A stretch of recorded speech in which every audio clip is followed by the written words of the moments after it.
adik zok chu hei hi ni ilo ring dikem achunga kan hmu ho radio ni om tak le torchlight le toothbrush khi bo dai maya tu ro khi nge niang le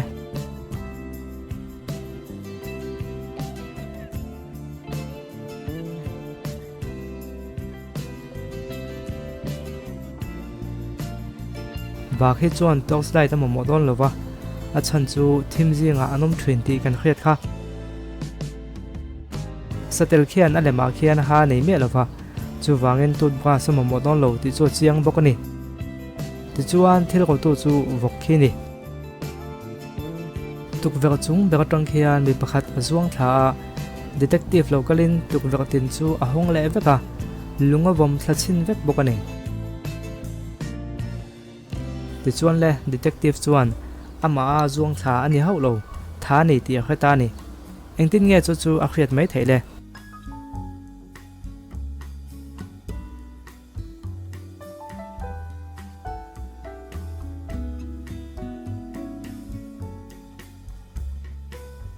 achan chu tukvertin hongin lungawom thla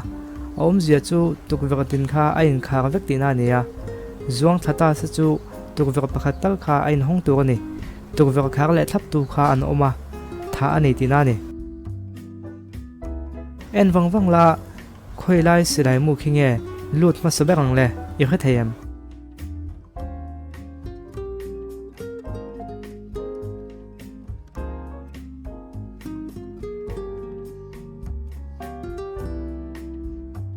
panhi na khi kalu ma sokberani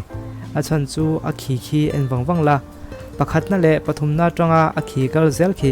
panhi na khian atop chat zela chumiom zia chu panhi na khi akhi ma sober tina nia alut ma sober tina ni chu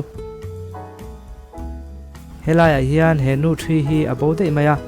kenhiak la khi ama kenhiak chi om boxi en wangwang la tu hian nge lak sakang le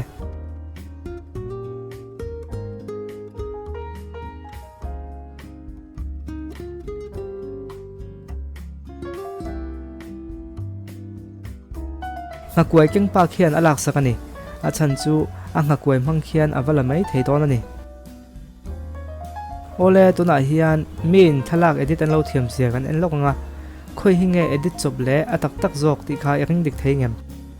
hei hi atak tak nge edit chop le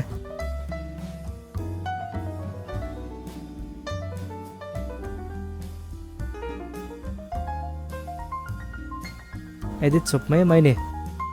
ani le hei hi atak tak nge edit chop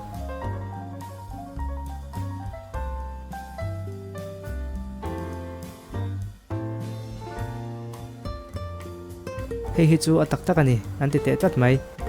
ani le hei ve thung hi le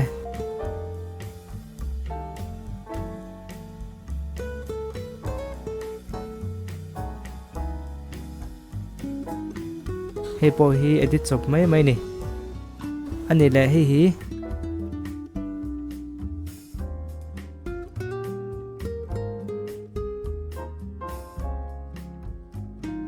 hei hi chu atak tak ani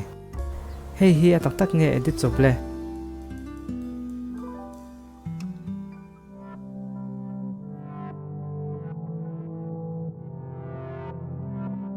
hei hi chu edit chop mai mai ni tuna atak tak ani nge alem mai mai ti kha ilo en le don tiang hiang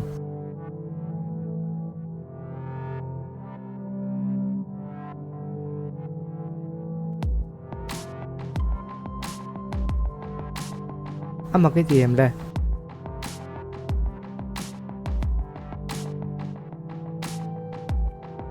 hei hi en vang la eng number ngay mu le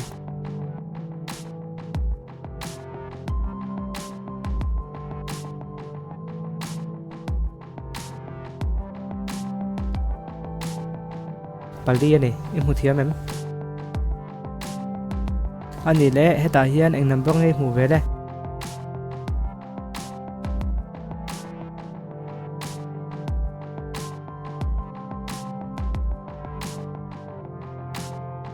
somthin pakua kan hmu thei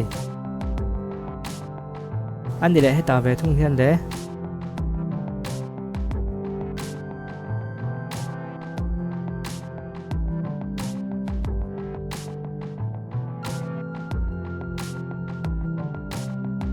som pakua mu thei ni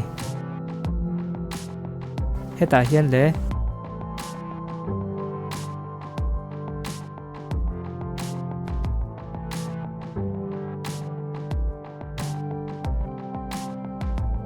pakhat kan hmu thei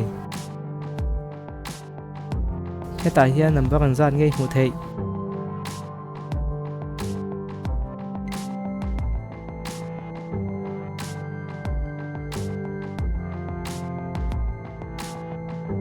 som panga ni heta hian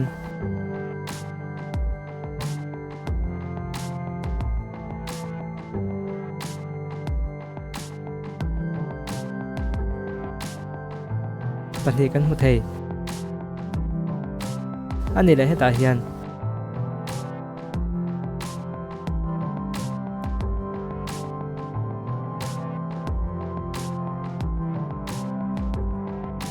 comment lamai do Sidonia atop nan sa galen zat nge hmu thei le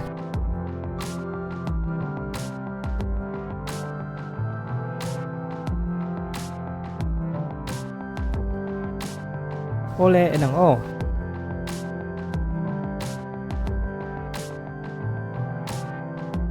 en zat nge ni ta ti kha comment lamai do Sidonia atop kan thleng le ta